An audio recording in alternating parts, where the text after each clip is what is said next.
বিসমিল্লাহির রহমানির রহিম। আলহামদুলিল্লাহি রাব্বিল আলামিন ওয়াস সালাতু ওয়াস সালামু আলা সাইয়্যিদিল মুরসালিন নবিয়িনা মুহাম্মদ ওয়া আলা আলিহি ওয়া সাহবিহি আজমাইন। আম্মা বাদ। ক্বালা আল্লাহু তাআলা ফিল কুরআনিল মাজিদ বা'দা আউযু বিল্লাহি মিনাশ শাইতানির রাজীম। কুল ইয়া আইয়ুহান নাসু ইন্নী রাসূলুল্লাহি ইলাইকুম জামিআ। মহান আল্লাহ সমস্ত প্রশংসা, দরুদ ও সালাম নাযিল হোক প্রিয় নবী মুহাম্মদ সাল্লাল্লাহু আলাইহি সাল্লামের উপর। আল্লাহুম্মা সাল্লি আলাইহি আল্লাহুম্মা বারিক আলাইহি। আজকেও দার্স হবে তিনটি মূলনীতির শেষ মূলনীতি রাসূলুল্লাহ সাল্লাল্লাহু আলাইহি সাল্লাম সম্পর্কে জ্ঞান হাসিল করা সম্পর্কে, যা প্রত্যেকটি মুসলিমের জন্য আবশ্যক, ফরজ। রাসূলুল্লাহ সাল্লাল্লাহু আলাইহি সাল্লাম সারা বিশ্বের সমস্ত মানুষের জন্য রাসূল হয়ে প্রেরিত হয়েছিলেন।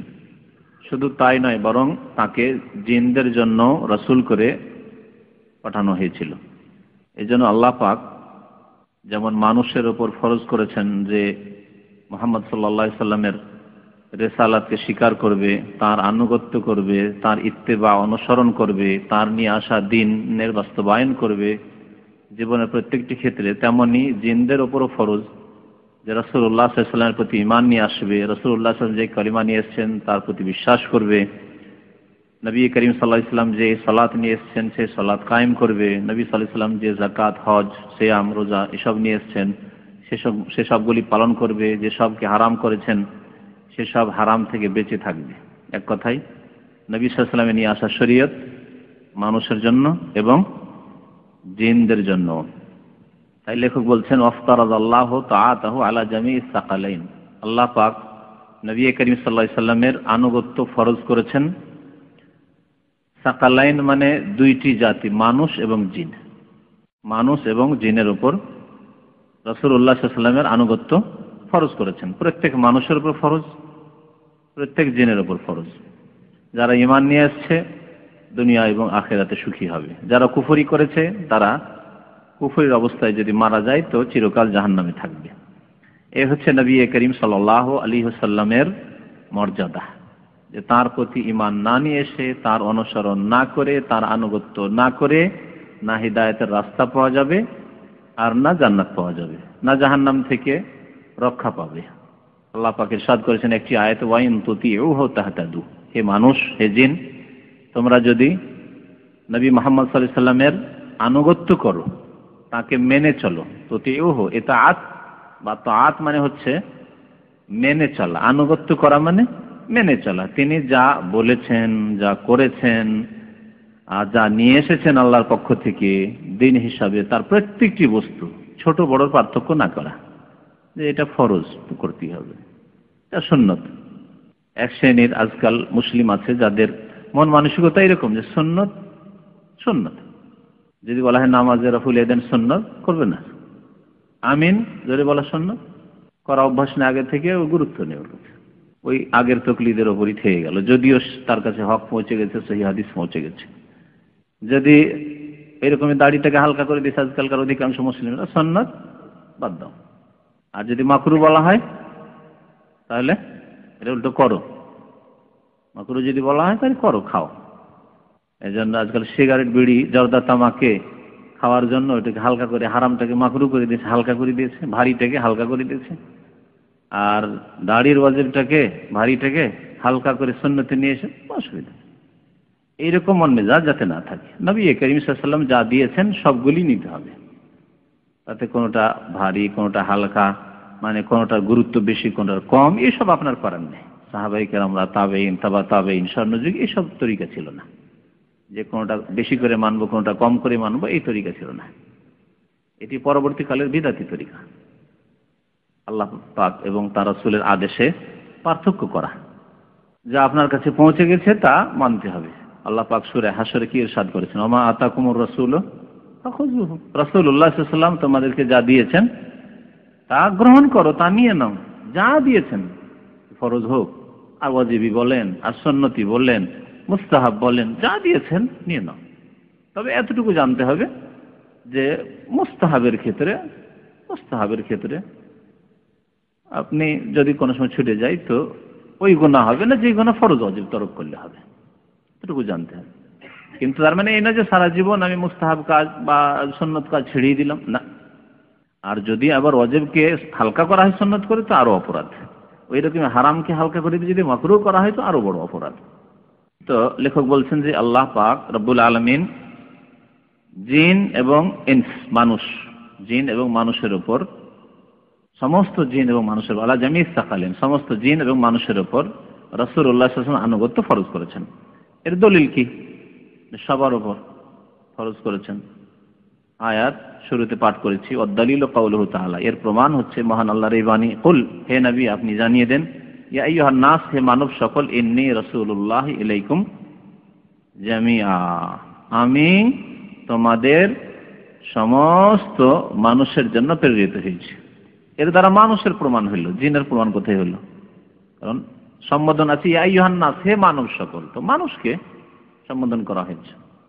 কিন্তু অন্য আয়াতে আছে আমা খালাকতুল জিন্না ওয়াল ইনসা ইল্লা লিয়াবুদুন, আমি জিন এবং মানুষকে সৃষ্টি করেছি একমাত্র আমার ইবাদতের জন্য। তো আল্লাহ পাক যখন মানুষকে এবং জিনকেও একমাত্র তার ইবাদত বন্দেগীর জন্য সৃষ্টি করেছেন, তাহলে ইবাদত করতে হবে নবী সাল্লাল্লাহু আলাইহি ওয়াসাল্লাম আনুগত্য করে, নবী সাল্লাল্লাহু আলাইহি ওয়াসাল্লামের ইত্তেবা অনুসরণ করে। সুতরাং নবী সাল্লাল্লাহু আলাইহি ওয়াসাল্লামের প্রতি ঈমান যেমন মানুষকে নিয়ে আসতে হবে, তেমন জিন জাতীয়কে নিয়ে আসতে হবে। নবী সাল্লাল্লাহু আলাইহি ওয়াসাল্লামের প্রতি ঈমান ছাড়া, তার আনুগত্য ছাড়া, তার অনুসরণ ছাড়া ইবাদত হতেই পারে না। বরং ইবাদতের দুইটি শর্তের একটি শর্ত হচ্ছে যে ইবাদত করতে হবে রাসূলুল্লাহ সাল্লাল্লাহু আলাইহি ওয়াসাল্লামের নিয়ে আসা পদ্ধতি তরিকা অনুযায়ী, তার তরিকা মোতাবেক। আর তার আগের শর্তটি একমাত্র আল্লাহ পাকের জন্য, আল্লাহ ছাড়া অন্যের জন্য না, না মানুষের জন্য, না জিনের জন্য, না পীরের জন্য, না ওলির জন্য, না জিলানির জন্য, না চিশতির জন্য। সেজদা একমাত্র আল্লাহর জন্য, কুরবানি জবাই একমাত্র আল্লাহর জন্য, দোয়া একমাত্র আল্লাহর কাছে, রোগের আরোগ্য তলব করবেন একমাত্র আল্লাহর কাছে, সন্তানের সন্ততি চাইবেন, দাতা একমাত্র আল্লাহ পাক। এ হচ্ছে প্রথম শর্ত। দ্বিতীয় শর্ত হচ্ছে সমস্ত ইবাদত বন্দেগী হইতে হবে রাসূলুল্লাহ সাল্লাল্লাহু আলাইহি ওয়াসাল্লামের তরিকা অনুযায়ী। কারণ ইবাদত এমন কিছু নাই যে নিজের বিবেক দিয়ে তৈরি করে নেওয়া যায়। বিবেক বুদ্ধি দিয়ে আপনি কম্পিউটার তৈরি করে নিয়েছেন, হ্যাঁ, বিবেক বুদ্ধি দিয়ে আপনি অনেক সায়েন্স টেকনোলজি করেছেন, কিন্তু বিবেক বুদ্ধি দিয়ে ইবাদত আপনি তৈরি করেন, যা এইরকম ইবাদত করবো না। যার ইবাদত করেছেন তিনি কেমন ইবাদত পছন্দ করেছেন তেমন ইবাদত হইতে হবে। আর সে ইবাদত কেমন হইতে হবে, কেমন ইবাদত আল্লাহ পছন্দ করেন, তা নবী করিম সাল্লাল্লাহু আলাইহি ওয়াসাল্লামের মাধ্যমে জানিয়েছেন। সুতরাং তার আনুগত্য ছাড়া আল্লাহর ইবাদত হবেই না। সুতরাং মানুষ এবং জিন সবাইকে রাসূলুল্লাহ সাল্লাল্লাহু আলাইহি ওয়াসাল্লামের আনুগত্য করতে হবে, তার প্রতি ঈমান নিয়ে আসতে হবে। আর নবী সাল্লাল্লাহু আলাইহি ওয়াসাল্লামের জামানায় মক্কাতেই জিনেরা এসে দলে দলে তার কাছে সাক্ষাৎ করেছে এবং ইসলাম গ্রহণ করেছে, এবং তারা গিয়ে নিজের নিজের জাতিকে ইসলামের দাওয়াত দিয়েছে। আল্লাহু ইলা কওমিহিম মুনজিরিন ফাকালু ইয়া কওমানা আজিবু দাঈ আল্লাহ ওয়া আমিনু বিহি, এইভাবে তারা দাওয়াত দিয়েছেন। কোরআনে কারীমের সূরা আহকাফে জিনদের ইসলামের দাওয়াতের কথা, নবী সাল্লাল্লাহু আলাইহি ওয়াসাল্লামের কাছে এসে ইসলাম কবুল করে গিয়ে তাদের জাতিকে, মানে জিন জাতিকে দাওয়াত দেওয়ার কথা। তারপর সূরা জিনে এগুলিতে পাবেন, এই সূরাগুলি তাফসীর পড়লেন। আল্লাহ পাক রব্বুল আলামিন যেই দিন নাযিল করেছেন নবী সাল্লাল্লাহু আলাইহি ওয়াসাল্লামের প্রতি, সেই দিনকে কমপ্লিট করে দিয়েছেন, কামিল করে দিয়েছেন, পূর্ণাঙ্গ জীবন বিধান। ব্যক্তি জীবনের ক্ষেত্রেই শুধু সীমিত নয় যে ব্যক্তি জীবনে আমি নামাজ রোজা করি, বাস মুসলমান। পারিবারিক জীবনে আপনার ইসলাম নেই, বাড়িতে পর্দা নেই, বাড়িতে যে কোনো পুরুষ ঢুকে বের হয়, হ্যাঁ, বাড়ির মহিলারা বাইরে যায়, সেখানে ইসলামী বিধিবিধানের খেয়াল রাখেন না, তাহলে ইসলাম আপনার আফাতুমিনুনা বিবাযিল কিতাব তাকফুরুনা বিবায, কিছু মানো আর কিছু মানো না, এমন মুসলিম হইলে হবে না যে অর্ধেকটা আপনার ইসলামের মধ্যে ঢুকেছে, অর্ধেকটা বাইরে। ওই রকম এই পাগলের মতো অবস্থা ওই সব মুসলিমদের, যে ব্যক্তি বাসে বা কারে বসে আছে আর জানালা দিয়ে হাত বের করে দিয়েছে, এইভাবে, হ্যাঁ, পা বের করে দিয়েছে। কিছু বেকুবগুলি মাথা বের করে থাকে, দেখেছেন আজকালকার কিছু যুবক মাথা বের করে দিয়েছে, বসে আছে কারের মধ্যে কিন্তু মাথাটা বের করে আছে। এরকমদের কি হতে পারে, পাশ দিয়ে একটা গাড়ি আসলে শেষ করে দেবে। আর এই হচ্ছে আজকালকার মুসলিমদের অবস্থা। ইসলামের কিছু মানে কিছু মানে না, সেই জন্য আযাব ইলাহি নাযিল হচ্ছে এদের উপর, আল্লাহর আযাব আসছে। আল্লাহ পাক রব্বুল আলামিন দ্বীনকে সম্পূর্ণ করেছেন। এইরকমই অর্থনীতির ক্ষেত্রে আজকাল এক শ্রেণীর লোক আছে নামাজ রোজা দাড়ি সবকিছু করে, কিন্তু সুদী ব্যাংকের সাথে আদান প্রদান, সুদী কারবার। সুদ মানুষের কাছে যদি নাও খায়, খায়। বাংলাদেশে ব্যাপক হারে সুদ খায় নামাজি দাড়িওয়ালা মুসলমান। এটা হচ্ছে ওই আপনার কি করে বর্গা রেখে, বর্গা বলছেন না, বন্ধক রেখে, কট, কেউ বলছেন কট, কেউ বলছে বর্গা, কেউ বলছে বন্ধক, কিন্তু এটি হচ্ছে সুদ, ডাহা সুদ। আপনি নামাজের ক্ষেত্রে মুসলমান, কিন্তু আপনার অর্থনীতির ক্ষেত্রে টাকা কোথা থেকে আসছে, আবার কোথায় ব্যয় হচ্ছে, খোঁজ খবরই নেই। হারাম পথে আসছে বা হারাম জায়গায় ব্যয় হচ্ছে। তাহলে আপনি কিছু মানলেন, ইসলামের কিছু মানলেন না। দিন আল্লাহ কমপ্লিট করেছেন, আপনি কমপ্লিট দিন, পূর্ণাঙ্গ দিন মানলেন না, অসম্পূর্ণ দিন মানেন আপনি। আল্লাহ পাক এদের শাস্তির কথা বলেছেন, শাস্তির কথাটি একটু পরে আরো বলছি। এইরকমই রাষ্ট্রনীতির ক্ষেত্রে নবী সাল্লাল্লাহু আলাইহি ওয়াসাল্লামের তরিকা মানলেন না আপনি, এই ক্ষেত্রে অসুবিধা নাই, এই ক্ষেত্রে অসুবিধা নাই। অমুক দল জিতেছে, সুতরাং গরু জবাইয়ের দাওয়াত হচ্ছে। একটি নয়, কয়েকটি ঘটনার ফতোয়া আমার কাছে 2-3টি ঘটনা তো ফতোয়া এসছে। আর আজকে জুমার নামাজের পর আর এক ভাই জিজ্ঞাসা করলো যে ওমরার অফিস আছে এক লোকের, ওমরার অফিস, ইবাদতকারীদের খেদমত, হজ ওমরার খেদমত করবে, তাহলে নিশ্চয়ই কিছু ইমান তার তো আছে। কিন্তু আফাতুমিনুনা বিবাযিল কিতাব, অল্প ইসলামের কিছু মানে, বাকিগুলি মানে না। সে অজ্ঞ হোক অথবা জেনে শুনে হোক, দুটি হইতে পারে। অজ্ঞ, ইসলাম সম্পর্কে জানে না, সেই জন্য এই ভুলগুলি করছে, এই পাপগুলি করছে। আর না হলে জেনে শুনে এই রকমের নাফরমানি, বিরুদ্ধাচরণ করছে আল্লাহ এবং রাসূলের। কি হুকুম করেছে জানেন? তার যে কর্মচারী আছে ওকে বলছে, যেহেতু আমাদের দল জিতেছে সেই জন্য বেশ কিছু লোক আর কি, যাই হোক 25-50 জন হোক আর যাই হোক, তাদেরকে ফ্রি উমরা করাবো, শুকরানা উমরা। আউযুবিল্লাহ। কোন রাজনীতি করেন আপনি? এটি ইসলামের রাজনীতি? এটি হচ্ছে রাষ্ট্রনীতি? হ্যাঁ, কথা হচ্ছে যে ইসলামকে বুঝতে হবে এবং আমল করতে হবে। ইসলামকে বুঝতে হবে এবং বাস্তবায়ন করতে। উদখুলু ফিস সিলমি কাফা, আল্লাহ বলেছে ইসলামে পুরাপুরি প্রবেশ করতে হবে। কাফা, পুরাপুরি প্রবেশ করতে হবে। না আমি সুবিধাবাদী মুসলমান, আমি রাজনীতির ক্ষেত্রে পারছি না, আমাকে এগুলো একটা দল করতে হবে। অর্থনীতির ক্ষেত্রে পারছি না, আমাকে সুদী কারবার করতে হবে। জমি জায়গা বন্ধকে খুব সুযোগ সুবিধাই পাচ্ছি, 10,000 টাকা 20,000 টাকা দিলাম, দেখা গেল যে টাকাটা তো ফুল পাবোই 2 বছর পরে, আর জমি জায়গার ফসল মাশাআল্লাহ 50 মণ ফসলও খেতে পেলাম। এই যে লোভ সামলাতে পারছেন না। হারাম করতে গিয়ে কোনো দ্বিধাদ্বন্দ্ব, সুদ খেতে গিয়ে, ঘুষ খেতে গিয়ে দ্বিধাদ্বন্দ্ব নেই। বড় বড় অফিসার মাশাআল্লাহ নামাজ রোজা করে, এরা ঘুষও খায়। আল্লাহ পাক এদের শাস্তি সম্পর্কে কি বলেছেন? বলছিলাম যে বলবো, ওই আয়াতটি বলি, শুরু করেছিলাম। আফাতুমিনুনা বিবাযিল কিতাব ওয়া তাকফুরুনা বিবায, তোমরা কি আল্লাহর বিধানের, আল কিতাবের, আল কিতাব কোরআনে কারীমে যেমন নামাজ আছে, রোজার কথা আছে, হজ আছে, যাকাত আছে, তেমনি সুদের কথা আছে। লা তাকুলু আমওয়ালাকুম বাইনাকুম বিল বাতিল, ঘুষের কথাও আছে যে হারাম। তারপরে আপনার রাষ্ট্রনীতির কথা আছে, গণতন্ত্র নীতির কথা নেই, রাষ্ট্রনীতির কথা আছে। ইসলামিক সিয়াসা শারঈয়া, শরীয়ত সম্মত সিয়াসত, রাষ্ট্রনীতি আছে। কিন্তু সেগুলিকে বাদ দিয়ে অর্থাৎ ফরন বাদ, এগুলিকে অস্বীকার করলে অসুবিধা না। ওইসব ক্ষেত্রে আমি ওইসব পার্টি করি, যে কোনোটাই হোক না কেন। কোনো একটার উপরে আমার মন্তব্য করার উদ্দেশ্য নাই, উম্মতকে সতর্ক করার উদ্দেশ্য। তারপরে ফামান শাআ ফালইউমিন ওয়া মান শাআ ফালইয়াকফুর, যার ইচ্ছা হবে মানবে আর যার ইচ্ছা অস্বীকার করবে। আল্লাহ পাকের কাছে গিয়ে বলতে পারবে না যে আমরা কিছু জানতাম না। আল্লাহ পাক বলছেন যে যদি এরকম করো, কিছু মানো আর কিছু না মানো, আফাতুমিনুনা বিবাযিল কিতাব ওয়া তাকফুরুনা বিবায ফামা জাযাউ মান ইয়াফআলু যালিকা মিনকুম, তোমাদের মধ্যে যারা এসব কাজ করবে, ইসলামের কিছু মানবে, সুবিধাবাদী মুসলিম, এগুলি মানবো এগুলি মানবো না, এটা করবো এটা করলেই তো হইল, নামাজ রোজা করি আর কি মুসলমান, ইল্লা খিজিয়ুন ফিল হায়াতিদ দুনিয়া, পৃথিবীতে আল্লাহ পাক তাদেরকে অপদস্থ করবেন, লাঞ্ছিত করবেন। দুনিয়ার শাস্তি, অপদস্থ। আজকে মুসলিম উম্মাহ অপদস্থ, কিতাবুল্লাহ ছেড়ে দিচ্ছে তাদের সর্বক্ষেত্রে। যদি রাখেও তো সীমিত কয়েকটা কাজে আছে। কিতাবুল্লাহ কোরআনে কারীম, মসজিদে, স্কুল কলেজ ইউনিভার্সিটিতে, আদালতে, কোর্টে, বিচার বিভাগে না, সব না। ওখানে পশ্চিম আইন, রাশিয়ার আইন। ফামা জাযাউ মান ইয়াফআলু যালিকা মিনকুম, যারা এরকম কাজ, ইল্লা খিজিয়ুন ফিল হায়াতিদ দুনিয়া, দুনিয়াতে এরা অপদস্থ, লাঞ্ছিত থাকবে। আল্লাহ পাক অপদস্থ করে দিয়েছে মুসলিম উম্মাহকে এই জন্য যে তারা দিনকে ভাগ করে নিয়েছে, সুবিধা মতো কিছু কিছু মানে। ব্যাস নামাজের ক্ষেত্রে নেন সুবিধাবাদী, 4 ওয়াক্ত নামাজ পড়ে 1 ওয়াক্ত পড়েন না, এটাও এর আওতাভুক্ত। কিছু মানবে কিছু মানবে না, 4 ওয়াক্ত পড়বে, 5 ওয়াক্ত পড়বে না, 1 ওয়াক্ত ছেড়ে দেবে।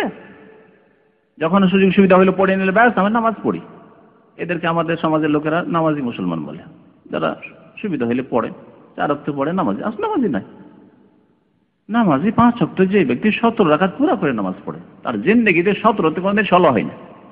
17 রাকাত আল্লাহ পাক ফরজ করে, এই ফরজ নামাজ পড়তে হবে, সেই নামাজি আসলে দুনিয়ায় অপদস্থ। ওয়া ইয়াউমাল কিয়ামাতি ইউরাদ্দুনা ইলা আশাদ্দিল আযাব, আর কিয়ামতের দিবসে তাদেরকে কঠোর শাস্তির দিকে ঠেলে দেওয়া হবে। ইউরাদ্দুনা ইলা আশাদ্দিল আযাব, শুধু আযাবে না, আশাদ্দিল আযাব। শাদীদ মানে হচ্ছে কঠোর শাস্তি, আর আশাদ মানে কঠোর থেকে কঠোর, সবচেয়ে কঠোর শাস্তি। এর চাইতে বড় শাস্তি হয় না জাহান্নামের শাস্তি, আগুনের আযাব, জাহান্নামের আযাব। এবং জাহান্নামের মধ্যে যে সব আযাব রয়েছে সেসব আযাব কঠোর আযাবের দিকে ছেড়ে দেওয়া হবে। আমাল্লাহু বিগাফিলিন আম্মা তা'মালুন। তো আল্লাহ পাক আমাদেরকে বুঝার এবং আমল করার জন্য তৌফিক দান করেন। তো আল্লাহ পাক দ্বীনকে কমপ্লিট করেছেন, দ্বীনকে কমপ্লিট করেছেন। এতে আরেকটা জিনিস বোঝার বিষয়, সেটা হচ্ছে যে সুতরাং তাতে কোনো কিছু বাড়ানো চলবে না, যেমন কমানো চলবে না। পর্দা কমিয়ে দিলাম, হ্যাঁ, সুদের হারামটা ওইটা কমিয়ে দিলাম, ঘুষের হারাম ওইটা কমিয়ে দিলাম, যেগুলি বললাম রাষ্ট্রনীতির ওটাকে কমিয়ে দিলাম, থাক, ওটা থাক, স্থগিত থাক, বাদ থাক, বা ইমানই নেই এসবের উপর। এইরকম নয়, তেমনই বাড়ানো চলবে না। আল্লাহ কমপ্লিট করেছেন, তারপরে আপনার বাড়াবার এখতিয়ার কে দিল যে না এটা করতে হবে? দলিল কি বলছে? আমাদের বড়রা বলেছেন। এইরকম ফতোয়া যে কত আছে আল্লাহ পাক জানে। ছোট্ট ফতোয়ার একটা উদাহরণ দিই। 40 কদম ঢিলা কুলুক নিয়ে দৌড় দিতে হবে, না হলে পেশাব পরিষ্কার হবে না। একটি দলিল চাই, একটি দলিল চাই যে 40 কদম হাঁটতে হবে, ব্যাস একটি হাদিস, আয়াত তো নেই, একটি হাদিস পেশ করতে হবে। যদি পেশ করেন তাহলে আমল করেন এবং আমল করিয়ে নেন আমাদেরকে। আর যদি না থাকে তো আল্লাহর রাস্তায় তওবা করেন। এটা ক্ষুদ্র মাসলার উদাহরণ দিলাম, বড় বড় বহু মাসলা রয়েছে। কবর পাকা করা, সেজদা শিরকের বাজার গরম করে দেওয়া কবরে, হ্যাঁ, পীরের কবর হলে সেটাকে মাজার নাম দেওয়া এবং সেই মাজারে ভিড় ভাড় ওরস লাগানো, কবরকে পাকা করে সাজানো, তারপর ঘর নির্মাণ করা, এগুলি সবগুলি আল্লাহ পাক হারাম করেছেন, তার রাসূল হারাম করেছেন, লানত করেছেন। লান আল্লাহুল ইয়াহুদা ওয়ান নাসারা ইত্তাখাযু কুবুর আম্বিয়াহিম মাসাজিদা। কোরআন এবং হাদিস নীরব নেই, লানত করা হয়েছে, নিষেধ করা হয়েছে। তারপরে মুসলিম উম্মাহ, বিশেষ করে ভারত উপমহাদেশের অধিকাংশ মুসলিম কবর মাজার নিয়ে মেতে রয়েছে। এবং শিরক শুধু এই নয় যে জিয়ারতে যায়, শিরক নিয়ে মেতে রয়েছে।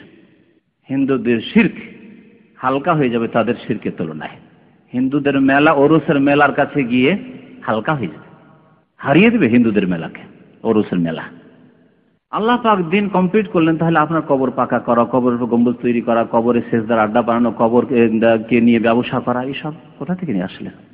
দিন আল্লাহ কমপ্লিট করেছেন, তাতে এগুলি নেই। পীরের মুরিদ হওয়া, মুরিদ না হলে আল্লাহকে পাওয়া যাবে না, মাধ্যম লাগে, এসব কোথায় পেলেন? সাহাবায়ে কেরামদের জামানায় ছিল, তাবেঈনদের জামানায় ছিল, তাবেঈনের জামানায় ছিল। আল্লাহ পাক দিন কমপ্লিট করে দিয়ে যেদিন ওয়াহি বন্ধ হয়েছে সেদিন কমপ্লিট হয়ে গেছে। তাতে যেমন কমানোর এখতিয়ার নেই, তেমন বাড়ানোর কারো এখতিয়ার নেই। আল্লাহ পাক এই অনুমতি দেননি। যারা এইসব কাজ করবে তাদের আল্লাহর গজব রয়েছে, দুনিয়াতে এবং আখিরাতে রয়েছে। কোরআন এবং হাদিসে এর বহু দলিল রয়েছে, যার কিছু বলা হলো। এর দলিল যে আল্লাহ পাক দিন কমপ্লিট করেছেন, ও দলিল কওলুহু তাআলা, মহান আল্লাহর বাণী, আল ইয়াউমা আকমালতু লাকুম দীনাকুম। আরাফার মাঠে নবী করিম সাল্লাল্লাহু আলাইহি ওয়াসাল্লাম বিদায় হজে 10ম হিজরিতে আল্লাহ পাক ইরশাদ করছেন, আয়াত নাযিল হয়ে গেল। জিবরিল আমিন আলাইহিস সালাতু সালাম নিয়ে আসলেন আয়াত, বলে আজকে তোমাদের জন্য তোমাদের দিনকে সম্পূর্ণ করে দিলাম, কামিল করে দিলাম। জীবনের প্রতিটি ক্ষেত্রে এই দিনের দিক নির্দেশনা রয়েছে, প্রতিটি ক্ষেত্রে কামিল হয়ে গেছে, তাতে বাড়াবার কোনো এখতিয়ার নেই। যদি কোনো জিনিস পূর্ণ থাকে আর তাতে বাড়াতে চান, তাহলে সেটা আরো খারাপ হবে, ভালো হবে না। বিল্ডিং সুন্দরভাবে তৈরি হয়ে গেছে, কোনো জায়গায় একটি ইটের জায়গাও খালি নেই, একটি ইটের জায়গাও খালি নেই, তারপরে যদি বলেন আর একটা ইট আমি ঢুকাবো, তাহলে কি করতে হবে? ভাঙতে হবে। আসল সুন্দর বিল্ডিংটা ভাঙতে হবে, আর ভাঙলে তার উপরে আঘাত করলে, আঁতুড়ির আঘাত করলে বিল্ডিং দুর্বল হবে। বিদাতিরা এই করেছে ইসলামের। আসল আল্লাহ পাকের রাসূলুল্লাহ সাল্লাল্লাহু আলাইহি ওয়াসাল্লামকে দিয়ে নির্মিত তৈরি করা বিল্ডিংকে ভেঙে ভেঙে হাতুড়ি দিয়ে, বিদআতের হাতুড়ি দিয়ে ভেঙে তারা বিদআতকে ঢুকিয়েছে। কবর মাজারের বিদআত, পীর মুরিদের বিদআত, তাসাউফ সুফিবাদের বিদআত, আর মিলাদের বিদআত, তাজিয়ার বিদআত, মাতমের বিদআত, হ্যাঁ, সব বহু বিদআত ঢুকিয়েছে বিদআতি মুসলিমরা। ওয়া আতমামতু আলাইকুম নি'মাতি, এবং আমার নিয়ামত তোমাদের উপর পূর্ণ করলাম। আল্লাহ পাক এই দ্বীন ইসলামকে কমপ্লিট করে দিয়ে, পূর্ণ দ্বীনকে দিয়ে, জীবনের প্রতিটি ক্ষেত্রে দিক নির্দেশনা দিয়ে তার নিয়ামতকে আমাদের উপর সম্পূর্ণ করেছেন। ওয়া রাদিতু লাকুমুল ইসলামা দীনা, এবং ইসলামকে তোমাদের জন্য দ্বীন স্বরূপ, জীবন বিধান স্বরূপ আমি মনোনীত করলাম। আল্লাহ পাকের মনোনীত দিন, যেই দিনের উপর আল্লাহ রাজি হবেন, রাদিতু, সেই দিন হচ্ছে ইসলাম। সুতরাং এই দিন ছাড়া অন্য কোনো রাস্তা ধরে যদি কেউ বলে যে আমি পৌঁছিব, যেমন ঢাকা, আমি এলাম না চিটাগাং থেকে, আমি এলাম উত্তরবঙ্গ থেকে এলাম, আমি ভাই আমি এদিকে রোড দিয়ে না এসে আমি পানি জাহাজে আসলাম, হ্যাঁ, বঙ্গোপসাগরের দিক থেকে আসলাম, হ্যাঁ। দুনিয়ার ক্ষেত্রে তো এই যুক্তি চলে, কিন্তু আল্লাহ পাকের সন্তুষ্টি পাওয়ার জন্য এই যুক্তি চলে না। বিদাতিরা, নাস্তিকরা, এইরকমই যারা ইসলাম সম্পর্কে অজ্ঞ, জেনারেল শিক্ষিত অনেক জাহেল মূর্খ আছে, তারা এসব যুক্তি পেশ করে। কেন আল্লাহকে পাওয়া যাবে না? ইহুদি মতবাদ দিয়ে, খ্রিস্টান যদি ভালো মানুষ হয় কেন জান্নাত পাওয়া যাবে না? গত সপ্তাহে একটা বক্তব্য ছিলাম ক্যাম্পে, তো ডিউটির সময় তাদেরকে বাধ্যতামূলক বক্তব্য বসানো হয়। এক যুবক ছেলে জিজ্ঞাসা করছে যে একটা খ্রিস্টান যদি ভালো হয়, সৎ মানুষ হয়, তো কেন জান্নাত পাবে না? ইসলামই বুঝে না, মুসলিম জাতির অবস্থা ইসলাম বুঝে না। এর আগে অনেকবারই বলেছি, খ্রিস্টান যদি সৎও হয় তবু কলেমাতে দুটো যে অংশ আছে, লা ইলাহা ইল্লাল্লাহ, আশহাদু আল্লা ইলাহা ইল্লাল্লাহ, আমি সাক্ষ্য প্রদান করছি যে আল্লাহ ছাড়া কেউ সত্য মাবুদ নেই। প্রথম কথা, এখানে তৃত্ববাদ আছে, একত্ব তাদের বিশ্বাস নেই, তাওহীদে বিশ্বাস নেই। যদি বলে যে আমি খ্রিস্টানদের এই বাতিল তৃত্ববাদকে মানি না, কোন খ্রিস্টান বলেও, তবুও দ্বিতীয় অংশ যে আশহাদু আন্না মুহাম্মাদান রাসূলুল্লাহ, এবং সাক্ষ্য প্রদান করছে যে মুহাম্মদ সাল্লাল্লাহু আলাইহি ওয়াসাল্লাম আল্লাহর রাসূল, তা কোন খ্রিস্টান মানে না। সুতরাং কি করে তার মুক্তি হবে? হ্যাঁ, কি করে তার আমল কবুল হবে? দুটো শর্ত রয়েছে। যেমন একমাত্র আল্লাহর ইবাদতবন্দি করতে হবে, প্রথম অংশে কলেমার শেখানো হয়েছে, তেমনি দ্বিতীয় অংশে শেখানো হয়েছে একমাত্র মুহাম্মদুর রাসূলুল্লাহ সাল্লাল্লাহু আলাইহি ওয়াসাল্লামের তরিকা অনুযায়ী আমল করতে হবে।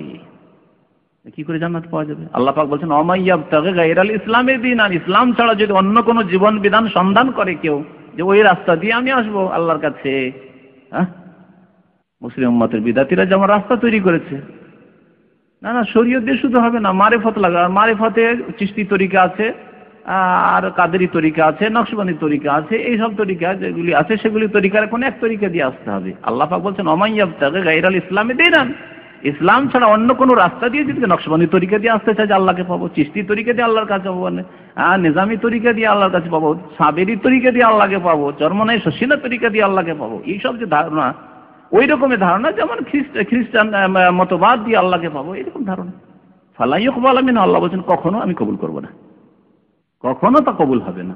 ওয়া হুয়া ফিল আখিরাতি মিনাল খাসিরিন, পরকালে ক্ষতিগ্রস্ত হবে, কারণ এগুলি আল্লাহর নাযিলকৃত বিধান নয়। আল্লাহর নাযিলকৃত বিধান মোতাবেক জীবন যাপন করতে হবে।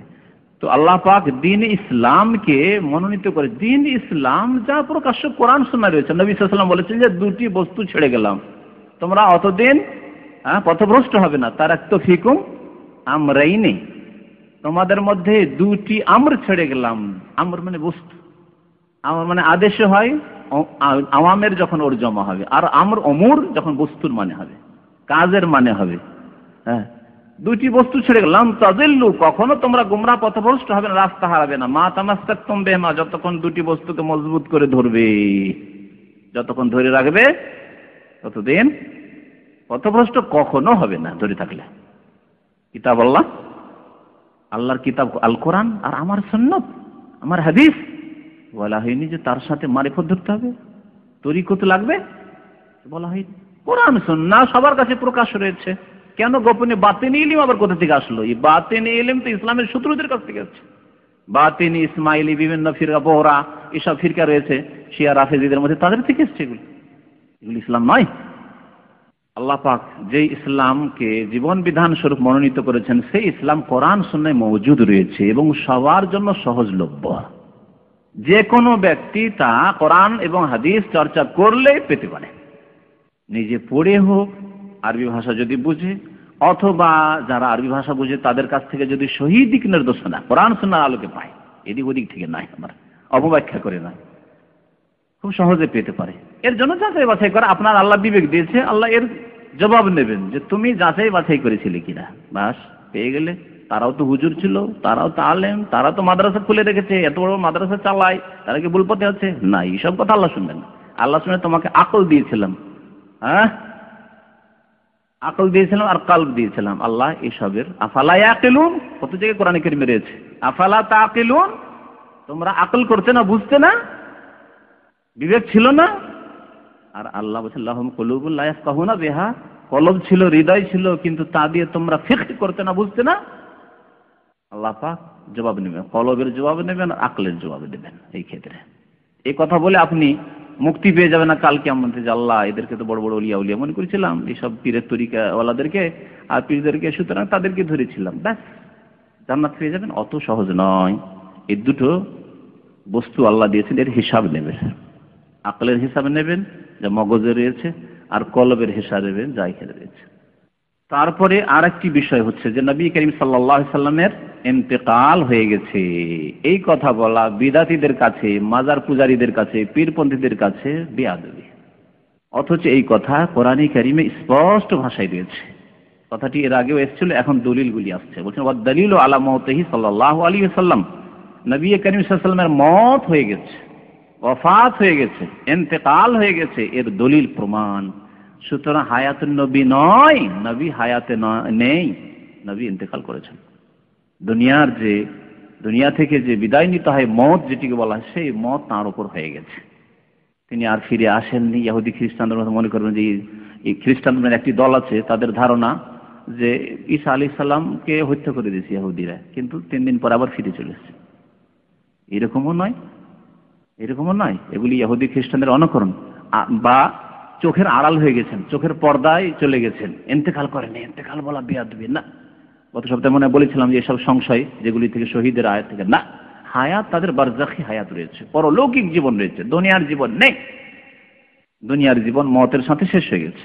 আল্লাহ পাক কোরআনে কারীমে ইরশাদ করেছেন, দলিল কাউলুহু তাআলা, মহান আল্লাহর বাণী, ইন্নাকা মাইয়াতুন ওয়া ইন্নাহুম মাইয়াতুন, হে নবী সাল্লাল্লাহু আলাইহি ওয়াসাল্লাম আপনি মৃত, ইন্নাকা মাইয়াত। মাইয়াত মানে কি? কোথায় গিয়েছিলেন ভাই? জানাজা থেকে আসেন, মাইয়াতকে দফন করতে গিয়েছিলেন, বলেন না বাংলা ভাষায়? আরো কি বেশি আরবি শিখতে হবে এর জন্য? এই আকীদার জন্য এতটাই যথেষ্ট যে বাংলা ভাষায় আরবি শব্দটি বাংলার মতো ব্যবহার হচ্ছে। মাইয়াত, মাইয়াতকে গোসল দিচ্ছে। ইন্নাকা মাইয়াতুন, নিশ্চয় আপনি মাইয়াত, মৃত, ইন্তেকাল করবেন আপনি। ওয়া ইন্নাহুম মাইয়াতুন, এবং তারাও মাইয়াত হবে। সুম্মা ইন্নাকুম ইয়াউমাল কিয়ামা, অতঃপর আপনারা সবাই, তোমরা সকলে, ইয়াউমাল কিয়ামাতে, কিয়ামতের দিবসে, ইনদা রাব্বিকুম, তোমাদের রবের নিকট, তাখতাসিমুন, বাদ অনুবাদ করবে। এখানে বলা হয়েছে কাফেরদের কথা, জালেমদের কথা, গুনাহগারদের কথা, বিদাতির কথা। আল্লাহ আমি তো ভালো কাজ করেছিলাম, অনেক নেকির কাজ করেছিলাম, নামাজ পড়েছিলাম। আল্লাহ তার সাথে কবর পূজাও করেছে, নামাজ পড়েছে, কিন্তু নামাজ সব বরবাদ করে দিয়েছে। ওয়ালাউ আশরাকু লাহাবিতা আনহুম মা কানু ইয়ামালুন, সব নষ্ট হয়ে গেছে। আল্লাহ অনেক দান খেরাত করেছিলাম, লোক দেখানো করেছিলাম, সব নষ্ট হয়ে গেছে, ইত্যাদি ইত্যাদি। তো বাদানুবাদ হবে কিয়ামতের মাঠে। যেমন পরীক্ষার ফলাফল পাওয়ার পরে অনেক ছাত্ররা মনে করে যে আমি তো ভালো লিখেছি, আর যদি শিক্ষকের সামনে বেশি সাহস থাকে, অথবা সাবালক খুব শিয়ানা ছাত্র, তখন শিক্ষকই বলে, স্যার আমার নম্বর কিন্তু কম এসছে, আমি ভালো লিখেছিলাম, আপনি নম্বর কম দিয়েছেন। যদি একটু শিক্ষক হালকা একটু নরম হয়ে যায়, মাদ্রাসার অনেক ছেলে চেপে পড়ে, মাদ্রাসার পর্যন্ত শিক্ষকের উপর, আর স্কুলে তো অস্ত্র পর্যন্ত নিয়ে ঝাঁপিয়ে পড়ে, কেন আমাকে নম্বর কম দিয়েছে। তো কাল কিয়ামতে আল্লাহ পাকের দরবারে বাদানুবাদ করবে, কিন্তু সেখানে করার কোনো উপায় নেই, আমলনামা প্রমাণ করে দিবে। কম্পিউটারের যুগে, আজকে কম্পিউটারের যুগে আর বুঝাবার প্রয়োজন নেই। আল্লাহ পাকের কাছে আমলনামা এর চাইতেও সূক্ষ্ম থাকবে। আমল নামা আল্লাহ দেখে দিবে, দেখো অমুক দিন এসব কাজ করেছো, তুমি এই বিদাতগুলি করেছো, এই পাপ করেছো, আর এই এই শিরকের জন্য আমল নষ্ট হয়ে গেছে, এই বিদাতের জন্য আমল নষ্ট হয়ে গেছে, ইত্যাদি ইত্যাদি। তখন বলে মালে হাযাল কিতাব, আশ্চর্য হবে, মালে হাযাল কিতাব লা ইউগাদিরু সাগীরাতান ওয়ালা কাবীরাতান ইল্লা আহসাহা। আমরা ভুলেই গেছি সব কাজ করে, ছোট কথাও ছাড়েনি, বড় তো ছাড়েনি, ছোট কথাও ছাড়েনি, ইল্লা আহসাহা, সব লিপিবদ্ধ করা আছে। ওয়াজাদু মা আমিলু হাজিরা, যা কিছু করেছেন সব হাজির, সামনে মজুদ আছে। একটা রিয়াল চুরি করেছেন, ওটাও লেখা আছে। সূরা জুমার আয়াত নম্বর 30-31, আয়াত কত স্পষ্ট। তারপরে বলবেন হ্যাঁ যেন বিজীবিত হায়াতুন নবীর বই লিখে বসে আছে বিদাতীরা, বলেন। তারপরে যে কোনো ব্যক্তি তার মৃত্যু ঘটবে, মারা যাবে, বারজাখী জীবনে থাকবে, আল্লাহ পাক তারপরে তাদেরকে কি করবেন? ছেড়ে দেবেন? মাটিতে মিশে গেল শেষ, না কি করবেন? ওঠাবেন, পুনরুত্থান হবে। আল বাস বাদাল মউত, আল বাসে বাদাল মউতের ইমানে মুফাসসাল পড়ে তো অভ্যাস আছে কমপক্ষে, কিন্তু বুঝছেন না। হ্যাঁ, মৃত্যুর পরে উঠানো হবে। ওয়ান্নাস ইযা মাতু ইউবাসুন, লেখক বলছেন যে মানুষ প্রত্যেকে মারা যাওয়ার পরে তাদেরকে পুনরুত্থিত করা হবে, আবার উঠানো হবে, উঠানো হবে। এর দলিল যে উঠানো হবে, মরে গেল, সরে গেল, পচে গেল, কিছুই নাই, 30 বছর পরে দেখলে একটা হাড়ের কোনো কিছুই পাবেন না, নিশানা পাবেন না, হ্যাঁ উঠাবে। দলিল কাউলুহু তাআলা, মহান আল্লাহর বাণী দলিল, মিনহা খালাকনাকুম, আল্লাহ পাক বলছেন যে এই মাটি থেকে, মিনহা তাতে থেকে, অর্থাৎ মাটির দিকে ইঙ্গিত করা হয়েছে। হ্যাঁ, এই মাটি থেকেই তোমাদেরকে সৃষ্টি করেছি আমি আল্লাহ। ওয়া ফিহা নুঈদুকুম, এবং তোমাদেরকে এই মাটিতেই ফিরিয়ে দেব। কখন ফিরিয়ে দেবেন? হ্যাঁ, মৃত্যুর পরে দাফন করতে হবে মাটিতে। যদি দাফন না করে হিন্দুদের মধ্যে জ্বালায়, তবুও গেল মাটিতে। পানিতে ভাসিয়ে দিল, তবুও গেল মাটিতে। হ্যাঁ, পশু পাখিতে খেয়ে নিল, লাশ খেয়ে নিল, তারপরেও ওই মাটিতে। পায়খানা পেশাবে মাটিতেই গেল। মাছে খেয়ে নিল, তবুও মাটিতে গেল। বাঘে খেয়ে নিল, তবুও মাটিতে গেল, মাটিতে গেল। ওয়াফিহা নুঈদুকুম, এবং তোমাদেরকে তাতেই ফিরিয়ে দেব। আ'আদা ইউঈদু ইআদাতান, মানে ফিরিয়ে দেওয়া। নুঈদুকুম, তোমাদেরকে আবার মাটিতে ফিরিয়ে দেব। ওয়া মিনহা নুখরিজুকুম তারাতান উখরা, এবং তা থেকেই তোমাদেরকে বের করব। তারাতান উখরা, আর একবার, আবার কি বললেন? তারাতান উখরা। এগিয়ে বসেন, জায়গা হচ্ছে না, শুনে একটু এগিয়ে বসেন। সূরা তাহা আয়াত নম্বর 55। আল্লাহ পাক রব্বুল আলামিন সূরা নূহের আয়াত নম্বর 17 এবং 18 ইরশাদ করেছেন, ওয়াল্লাহু আম্বাতাকুম মিনাল আরদি নাবাতা, আল্লাহ পাক তোমাদেরকে উদ্গত করেছেন। আম্বাতা নাবাত, ঘাস, ঘাস যেমন বেরোয়, গাছ বেরোয় গজিয়ে উঠে বীজ থেকে, কিন্তু মাটি থেকে, মাটি না থাকলে হবে না, মাটি থেকে বীজটা ফেটে গজিয়ে ওঠে কোনো গাছ, ঘাসপাত। আল্লাহ পাক মানুষকে ওই রকম বলছেন যে আম্বাতাকুম মিনাল আরদি, মাটি থেকে তোমাদেরকে উদ্গত করেছেন। তারপরে সুম্মা ইউঈদুকুম ফিহা, অতঃপর তোমাদেরকে তাতে আল্লাহ ফিরিয়ে দেবেন। মওতের পরে মাটিতে ফিরে যেতে হবে। ওয়া ইউখরিজুকুম ইখরাজা, এবং তোমাদেরকে আল্লাহ পাক বেরও করবে, মাটি থেকে আবার বের করবেন। ইয়াউমা ইয়াকুমুন নাসু লিরাব্বিল আলামিন, যেদিন রব্বুল আলামিনের সামনে হাসরের মাঠে বিচার দিবসে দণ্ডায়মান হওয়ার জন্য বেরিয়ে আসবে মাটি থেকে। ওয়া বাদাল বাসে, পুনরুত্থানের পরে আল্লাহ পাক জমিন থেকে উঠালেন, কিয়ামত হয়ে গেল, জমিন থেকে উঠালেন, তারপরে কি হবে? মুহাসাবুন, হিসাব নেওয়া হবে, হিসাব দিতে হবে, ঈমান থাকতে হবে। যেমন আমাদের বিশ্বাস আছে, ঈমান আছে যে এখন বৈকালবেলা একটু পরে সন্ধ্যা লাগবে, তখন পৃথিবী অন্ধকার হয়ে যাবে, কারো সন্দেহ আছে? এর চাইতে বেশি ঈমান, অকাট্য ঈমান হইতে হবে, অকাট্য ঈমান হইতে হবে যে আমাদের প্রত্যেকটি কাজের কথার হিসাব হবে। এই ঈমানের দুর্বলতার কারণে আজকে আমাদের পাপ, ফরজ অজেবে অবহেলা, শরীয়তের বিরোধিতা, অন্যায় কাজ করা, জুলম অত্যাচার করা, বাড়াবাড়ি করা, আল্লাহ পাকের আদেশ নিষেধ মানায় গাফিলতি, এগুলির পিছনে কারণ হচ্ছে আল্লাহর প্রতি ঈমান আমাদের দুর্বল হয়ে গেছে। আখিরাত, পরকাল, হিসাব জবাবদেহির প্রতি ঈমান আমাদের দুর্বল হয়ে গেছে। মনেই থাকে না, হয়তো সপ্তাহকে সপ্তাহ, মাসকে মাস পার হয়ে গেল, কখনো মনেও আসে না যে একদিন আমাকে হিসাব দিতে হবে, টাকাটা নিলাম অমুকের কাছে ধার দিতে হবে, মনে আসে না যে জবাব দিতে, আজকে না দিই কাল কিয়ামতে কি দিব, নেকি দিতে হবে, নেকি থাকবে তাহলেই দিব, যদি গুনাহগার হই তো গুনার উপরে গুনাহ চেপে আরো আযাবের উপর আযাব বৃদ্ধি হবে। ভয় নেই, ভয় নেই, চিন্তাও নেই। বিদেশে এসেছেন, প্রবাসে এসেছেন, চিন্তা আছে যে একদিন যেতে হবে, সুতরাং পাসপোর্টটা কত হেফাজতে রাখছেন আপনি কাজকর্মগুলি কত যত্নের সাথে করছেন যে দেশে যেতে হবে, কিছু করতে হবে, দেশে গিয়ে খালি হাতে দেশে গিয়ে কি করব। আর আপনার কেমন ঈমান পরকালের প্রতি, যে সেখানে হিসাব দিতে হবে, জবাব দিতে হবে। এই 60 বছর 70 বছর জীবন কি করে এসেছো, তারপরে যদি জবাব না দিতে পারি জাহান্নামে যেতে হবে, জাহান্নামে থাকতে হবে। কেমন ঈমান যে আমাদের কাজকর্ম নেই, ফরজ ওয়াজিবে গাফিলতি, হারাম হালালের পার্থক্য নেই, এমন জিন্দেগি কেন আমাদের মুসলিম সমাজের? তার ঈমানেই জিজ্ঞাসা চিহ্ন আছে যে আমাদের ঈমানের অবস্থা কি। নিজের ঈমানের কথা নিজে জিজ্ঞাসা করেন যে তোমার ঈমানের অবস্থা কি, যে মাসকে মাস চলে যাচ্ছে, আল্লাহর ভয় ভীতি নেই, ফরজ ওয়াজিব আদায় করলাম কিনা, হারাম থেকে বেঁচে থাকলাম কিনা, আল্লাহর বাধা নিষেধ মেনে চললাম কিনা, কোনো পরোয়া নেই। মুখে শুধু দাবি করলে হবে না যে আমরা মুসলমান, এর কোনো মূল্য নেই। আকীদায়, আমলে, কথায়, কাজে সবকিছুতে যদি মেল না থাকে, তাহলে শুধু মুখে দাবি করলে হবে না যে আমার বাবা হাজী সাহেব ছিল, আমার দাদা মৌলানা সাহেব ছিলেন, হ্যাঁ আমার ভাইয়েরা একটা ভাইকে হাফেজ করেছি। অনেক যুবকরা বলে আমার ভাই হুজুর, আমার ভাই এক হাফেজ, আমার ভাই এক মৌলানা। কোনো মূল্য নেই সব কথা বলার।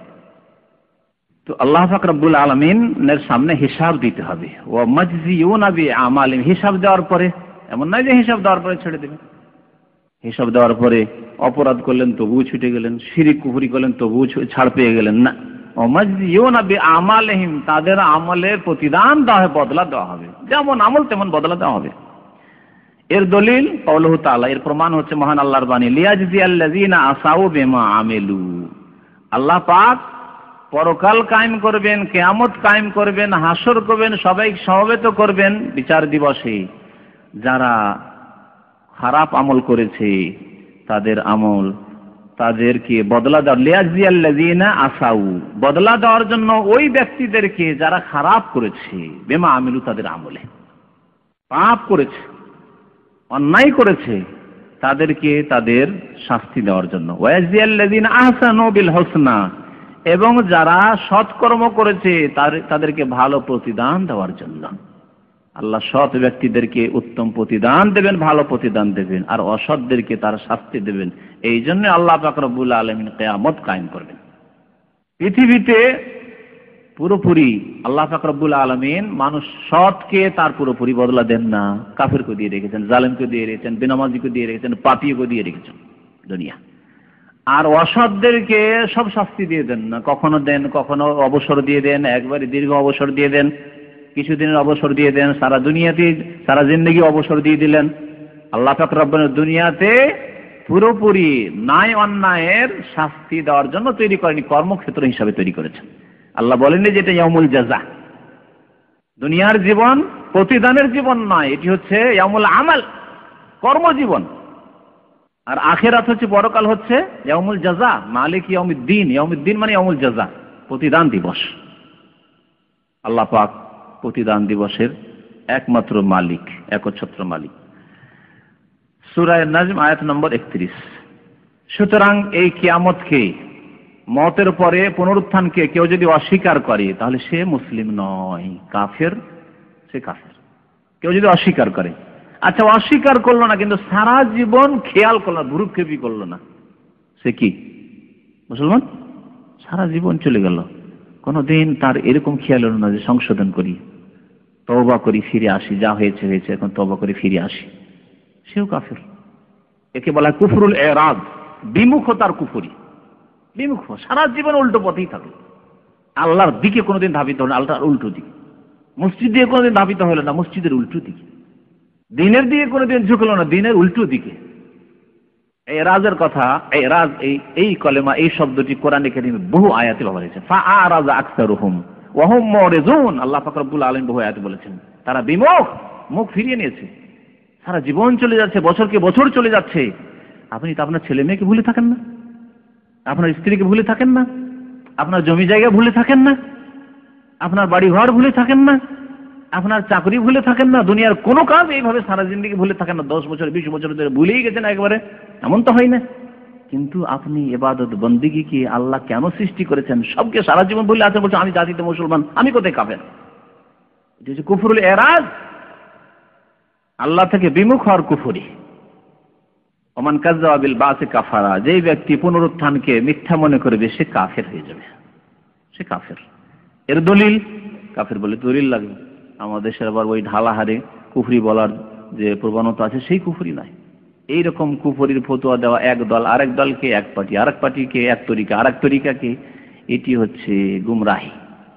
গুমরাহি যতক্ষণ পর্যন্ত কোরআন সুন্নাহর স্পষ্ট দলিল নেই, তারপরে তাদের অজ্ঞতা দূর করার জন্য কোন রকমের আপনি তাদের জানিয়ে দেওয়ার জন্য প্রচেষ্টা চালাননি, ততক্ষণ পর্যন্ত নাই। কেউ কুফরিতে পৌঁছেনি আর আপনি কাফের বানিয়ে দিলেন, তাকে ইসলাম থেকে খারিজ করা আপনার ইখতিয়ার নেই, কোন আলেমের ইখতিয়ার নেই, কোন মুফতির ইখতিয়ার নেই। যদি কাউকে কাফের বলে, নবী সাল্লাল্লাহু আলাইহি ওয়াসাল্লাম বলেছেন, অথচ সেই কাফের নয়, তাহলে যেই ব্যক্তি এই ফতোয়াবাজি করবে যে মুফতি, সেই কাফের হয়ে যাবে, মনে রাখবেন। দলিল, যারা পরকাল বিশ্বাস করে না কাফের। এর দলিল কাউলুহু তাআলা, মহান আল্লাহর বাণী, জামাল্লাযিনা কাফারু, আল্লাহ পাক বলছেন কাফেরদের ধারণা।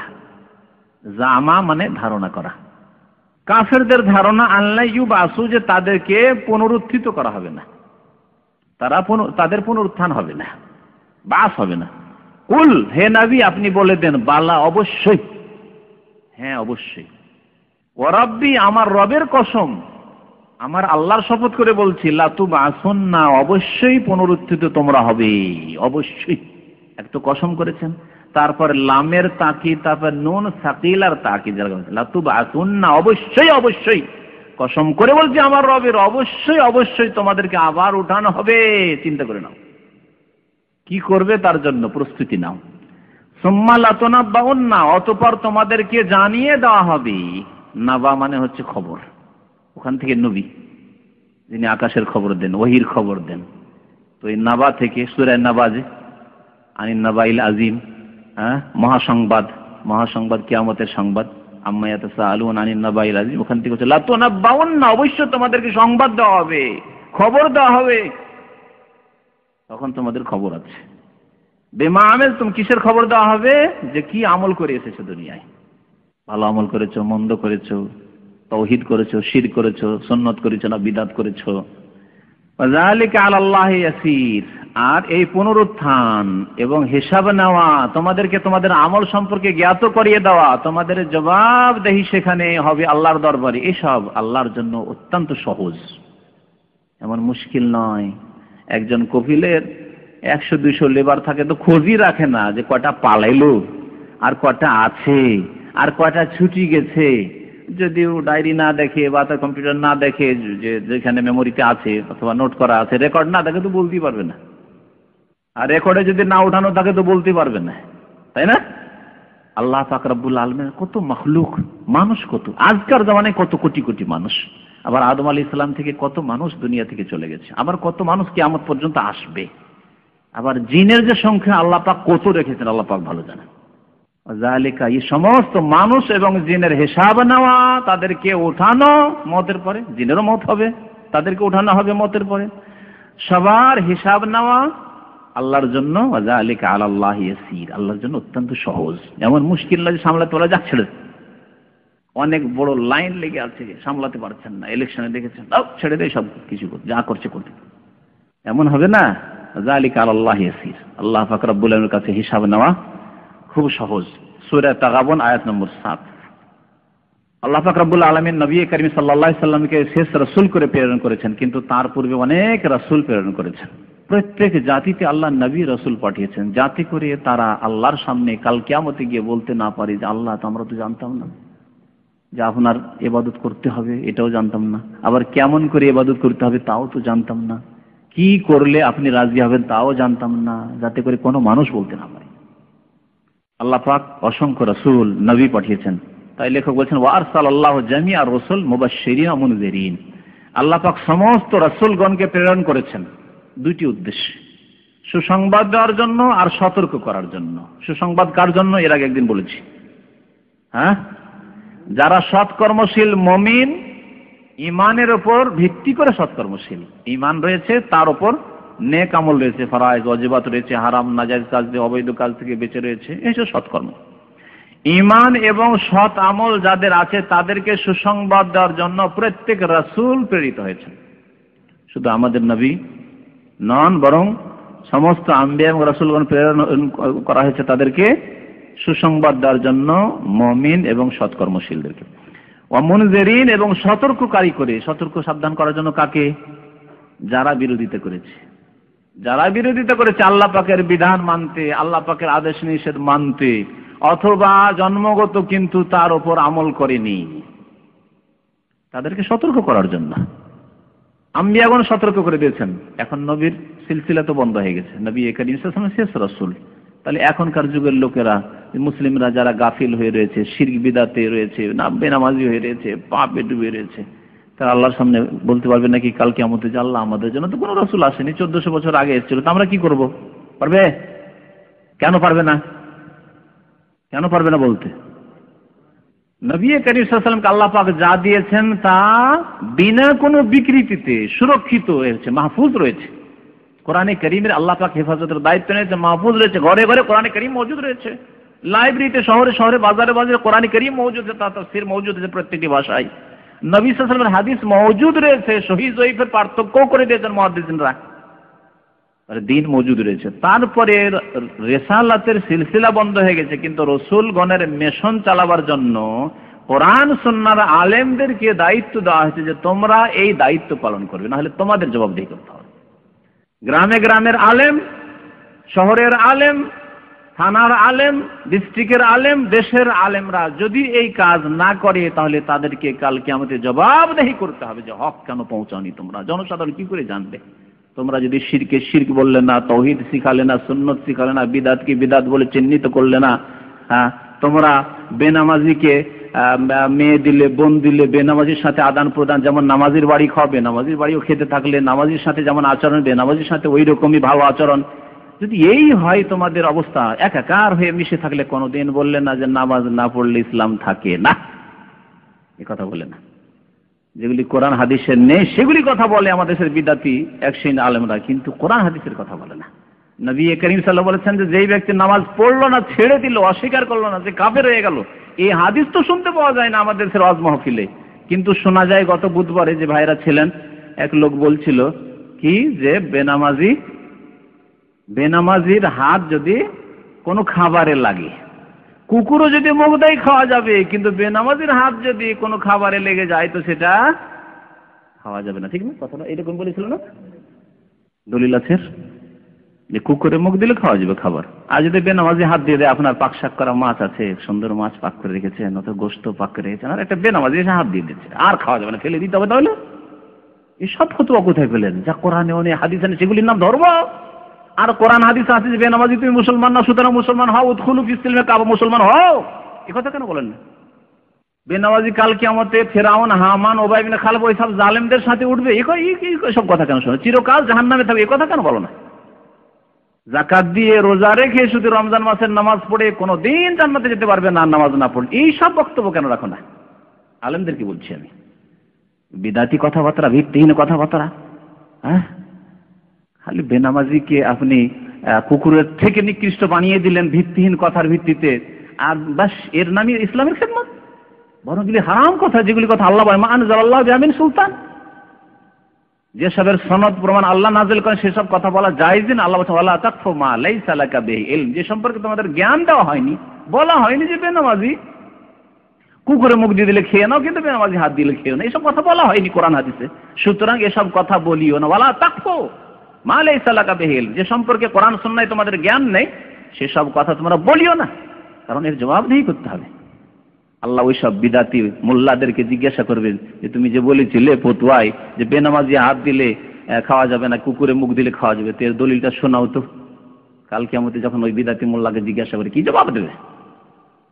কিন্তু আমি বেনামাজি মুসলমান থাকে না, জিজ্ঞাসা করবেন আল্লাহ পাক রব্বুল আলামিন। প্রথম কথা জিজ্ঞাসা করবেন না ইনশাআল্লাহ তাআলা, কারণ আমি কোরআন হাদিসের কথা বলেছি। আল্লাহ বলেছেন ওয়া আকিমুস সালাতা ওয়া লা তাকুনু মিনাল মুশরিকিন, নামাজ কায়েম করো, মুশরিক হয়ে যেও না, অর্থাৎ নামাজ না পড়লে মুশরিকদের দলভুক্ত হবে। সূরা তওবার আয়াত। নবী সাল্লাল্লাহু আলাইহি ওয়াসাল্লাম বলছেন আল আহদুল্লাযী বাইনানা ওয়া বাইনাহুমুস সালাত ফামান তারাকাহা ফাকাদ কাফার, যে ব্যক্তি তরক করলো, অস্বীকার করলো না, অস্বীকার পর্দাকেও যদি করে কাফের হয়ে যাবে, অস্বীকার যদি কেউ কুরবানিকে করে কাফের হয়ে যাবে। তাহলে নামাজ আর কুরবানিতে পার্থক্য কি থাকলো? নামাজ আর পর্দায় আবার পার্থক্য কি থাকলো? পার্থক্য নাই। যে নামাজের কথা আল্লাহ পাক 80-র বেশি বার বলছেন, 100 বারের কাছাকাছি কোরআনে কারিমে, আর পর্দার কথা আল্লাহ পাক একটি বা দুটি সূরায় বলেছেন, সূরা আহজাব, সূরা নূরে বলেছেন। দুটোই বিধান সমান। এটা অস্বীকার করলে কাফের, এটা অস্বীকার করলে কাফের না। নামাজ ছেড়ে দিলেই মুসলমান নাই।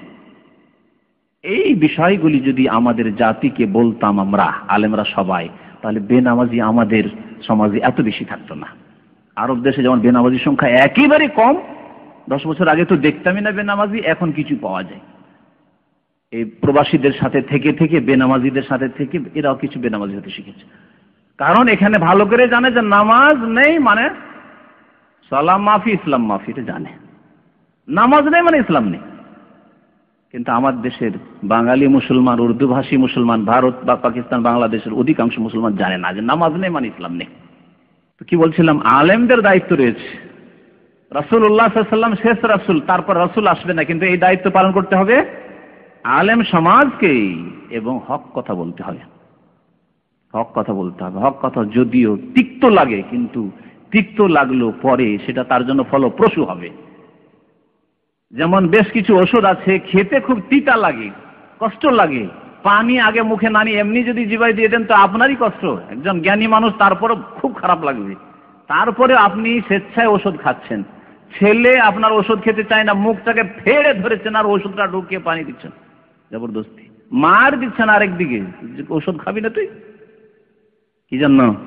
একটু পরে ফল পাবে তার ভালো।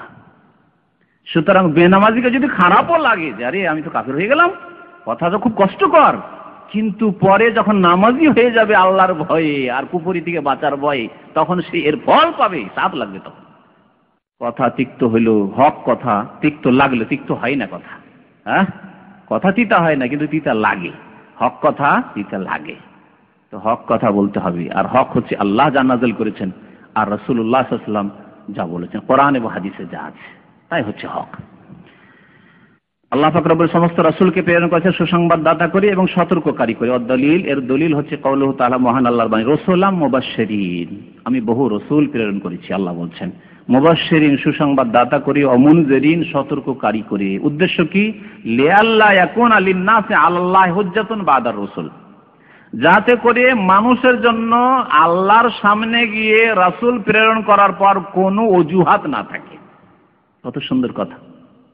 কাল কিয়ামতে নূহ আলাইহিস সালামের জামানার কাফিররা বলতে পারবে না যে আল্লাহ মা জাআনা মিন বাশিরিন ওয়ালা নাযির, আমাদের কাছে কেউ সতর্ক করার জন্য আসেনি, সুসংবাদ দেওয়ার জন্য আসেনি, সাবধানও কেউ করে, জানতাম না। এই উম্মতে মুহাম্মাদিয়ার কোনো বিদাতি বলতে পারবে না যে আল্লাহ আমরা তো জানতাম না যেগুলি বিদাত, এগুলো শিরক, বলতে পারবে না। কবর মাজার ওরস করা এসব জায়েজ নয়, সব জানতাম না, জানিয়ে দেওয়া হয়েছে। আল্লাহ জানতাম না যে নামাজের এত গুরুত্ব, আলেমরা জানিয়ে দেবে, তাদের উপর হুজ্জত আল্লাহর কায়েম হয়ে যাবে, তাদের কোনো অজুহাত কাল কিয়ামতে থাকবে না। এই দায়িত্ব পালন করতে হবে।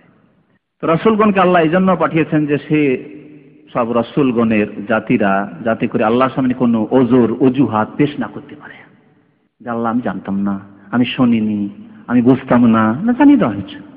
মুসা আলাইহিস সালামের জাতিকে মুসা আলাইহিস সালামকে দিয়ে জানিয়ে দেওয়া হয়েছে, ইব্রাহিম আলাইহিস সালামকে দিয়ে তার বাবাকে জানিয়ে দেওয়া হয়েছে, তার জাতিকে জানিয়ে দেওয়া হয়েছে। তার বাবা বলতে পারে আল্লাহ আমি তো জানতাম না, পারবে? নবী করিম সাল্লাল্লাহু আলাইহি ওয়াসাল্লামকে দিয়ে আবু তালেবকে জানিয়ে দেওয়া হয়েছে, বলতে পারবে যে আল্লাহ আমি তো জানতাম না? আবু জাহাল, আবু লাহাব বলতে পারবে যে আল্লাহ আমি জানতাম না? ওই রকমই বেনামাজি বলতে পারবেন যে আল্লাহ জানতাম না। সূরা বাকারা প্রথম খুললেই আল্লাযীনা ইউমিনুনা বিল গায়ব ওয়া ইউকিমুনাস সালাত, ইউমিনুনা বিল গায়বের না দেখে ঈমান নিয়ে আসার পরে ইউকিমুনাস সালাত, নামাজের কথা আল্লাহ বলেছেন। তারপরে কি বলতে পারবে যে আমি জানতাম না নামাজ, সালাত জানতাম না? প্রথম রাসূল কে?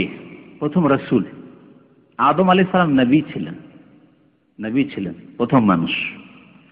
কিন্তু প্রথম রাসূল যাকে রিসালাত দিয়ে পাঠানো হয়েছে এবং তাকে জাতির সংশোধনের জন্য পাঠানো হয়েছে, জাতির মধ্যে অনেক ভেজাল ঢুকে গিয়েছিল, সেসব ভেজাল মুক্ত করার জন্য, অর্থাৎ শিরক, সবচেয়ে বড় ভেজাল হচ্ছে শিরক, তিনি হচ্ছেন নূহ আলাইহিস সালাম। এজন্য প্রথম রাসূল যদি জিজ্ঞাসা করা হয় বলবেন নূহ আলাইহিস সালাম, কারণ নবী সাল্লাল্লাহু আলাইহি ওয়াসাল্লামের হাদিসও রয়েছে আর কোরআনের আয়াতও রয়েছে এই মর্মে, দলিলগুলি সামনে আসছে। আর নবী আদম আলাইহিস সালাম নবী ছিলেন। ওয়া আউয়ালুহুম নূহ আলাইহিস সালাম, এবং সর্বপ্রথম রাসূল হচ্ছেন নূহ আলাইহিস সালাম, ওয়া আখিরুহুম সর্বশেষ রাসূল মুহাম্মাদুন সাল্লাল্লাহু আলাইহি ওয়াসাল্লাম, মুহাম্মদ সাল্লাল্লাহু আলাইহি ওয়াসাল্লাম। ওয়া দলিল, এর দলিল প্রমাণ কি, যে প্রথম রাসূল নূহ আলাইহিস সালাম, অথচ নূহ আলাইহিস সালামের আগে মানুষ ছিল। কিন্তু নূহ আলাইহিস সালামের আগে, নূহ আলাইহিস সালামের জামানায় শিরক শুরু হয়েছে, তার আগে শিরক ছিল না। আদম আলাইহিস সালামকে চলার জন্য, তার ছেলে মেয়েদেরকে নিয়ে চলার জন্য আল্লাহ পাকের যতটা বাণী যথেষ্ট ছিল ওইটুকু, রাসূলের প্রয়োজন তখন ছিল না, সুতরাং আল্লাহ পাক রাসূল প্রেরণ করেন, তার কাছে ওহী এসেছে, সুতরাং তিনি নবী ছিলেন। এর দলিল হচ্ছে আলা আন্না আউয়ালাহুম নূহ আলাইহিস সালাম, সর্বপ্রথম রাসূল হচ্ছেন নূহ আলাইহিস সালাম। এর দলিল কাউলুহু তাআলা, মহান আল্লাহর বাণী, ইন্না আওহাইনা ইলাইকা কামা আওহাইনা ইলা নূহিন ওয়ান নাবিয়িনা মিন বাদিহি। আল্লাহ পাক বলছেন, নিশ্চয় আমি ওহী করেছি হে নবী সাল্লাল্লাহু আলাইহি সাল্লাম আপনার কাছে, আপনার নিকট। ইলাইকা কাকে সম্বোধন করেছেন? রাসূলুল্লাহ সাল্লাল্লাহু আলাইহি ওয়াসাল্লামকে, মুহাম্মদ সাল্লাল্লাহু আলাইহি ওয়াসাল্লামকে আল্লাহ সম্বোধন করেছেন, কারণ কোরআন নাযিল হচ্ছে তার উপর। আল ইলাইকা, ইন্না আওহাইনা ইলাইকা, নিশ্চয় আপনার কাছে ওহী করেছি, কামা আওহাইনা, যেমন আমি ওহী করেছি, ইলা নূহিন, নূহ আলাইহিস সালামের কাছে, ওয়ান নাবিয়িনা মিন বাদিহি, এবং তার পরের অনেক নবীগণের কাছে। তাহলে বোঝা গেল যে নূহ আলাইহিস সালামের কথা যেমন উল্লেখ করলেন, আর তারপরের নবীদের কথা উল্লেখ করলেন, নূহ আলাইহিস সালামের আগের নবীর কথা বললেন না। যদি নূহ আলাইহিস সালামের আগে যদি রাসূল হতেন কেউ, তাহলে আল্লাহ পাক বলতেন সেই রাসূলের কথা দিয়ে শুরু করতেন, অথবা বলতেন যে নূহ আলাইহিস সালাম যদি সেই জামানার খুব বড় রাসূল ছিলেন, তো নূহ আলাইহিস সালামের কথা উল্লেখ করার পরে বলতেন তার আগে পরে বলতেন। আল্লাহ পাক তার আগে পরে বলেননি, ওয়ান নাবিয়িনা মিন বাদিহি বলেছেন। এই হচ্ছে দলিল। সূরা নিসা আয়াত নম্বর 163। এটি হাদিস শোনায়, শাফাআতের হাদিস, খুব বড় হাদিস রয়েছে, তার একটি অংশ আছে শাফাআত। কিয়ামতের মাঠে যখন সব ত্রাহি ত্রাহি করবে, ঘামে হাবুডুবু করতে থাকবে, কষ্টের শেষ থাকবে না, সূর্য অত্যন্ত নিকটবর্তী হবে, সেই সময় সবাই পরামর্শ করবে যে যাই নবীগণের কাছে যাই। প্রথম কার কাছে যাবে? তারা আদম আলাইহিস সালামের কাছে। আদম আলাইহিস সালাম যখন অস্বীকার করে দিন, আমি পারবো না, আমার দ্বারা হবে না, তখন কার কাছে যাবে?